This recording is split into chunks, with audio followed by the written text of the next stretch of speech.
আশা করি সকলে ভালো আছেন। আজ আপনাদের সাথে আলোচনা করব শসা গাছের প্রথম 10 দিনের পরিচর্যা নিয়ে। বিস্তারিত জানতে সম্পূর্ণ ভিডিওটি দেখুন। শসা গাছের প্রথম অবস্থায় যে দুটি পোকার আক্রমণ দেখা যায়, রেড পামকিন বিটল পোকা ও মাকড়ের আক্রমণ। রেড পামকিন বিটল পোকা এরা গাছের পাতা কেটে খায়। মাকড়ের আক্রমণে গাছের পাতা কুঁকড়িয়ে যায়। বিটল পোকা দমনে ব্যবহার: অল্প গাছ হলে ছাই ছিটিয়ে দিতে পারেন, এতে পোকার আক্রমণ কমে যাবে। বড় জমিতে সাইপারমেথিন, ক্লোরপাইরিফস, ইমামেকটিন বেনজয়েড গ্রুপের যে কোনো একটি কীটনাশক স্প্রে করবেন। মাকড় দমনে প্রাথমিক অবস্থায় সালফার স্প্রে করতে পারেন, অথবা ইমামেকটিন গ্রুপের মাকড়নাশক ভার্টিমেক, লিকার, লাকাদ এর যে কোনো একটি ব্যবহার করতে পারেন।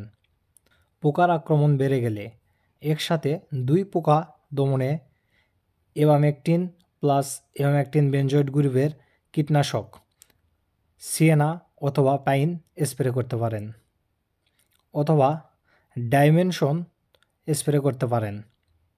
ছোট গাছে বেশি মাত্রায় কীটনাশক দেওয়া যাবে না, এতে গাছ পুড়ে যেতে পারে অথবা গাছের বৃদ্ধি কমে যেতে পারে। আজ এই পর্যন্তই। সকলে ভালো থাকবেন। আল্লাহ হাফেজ।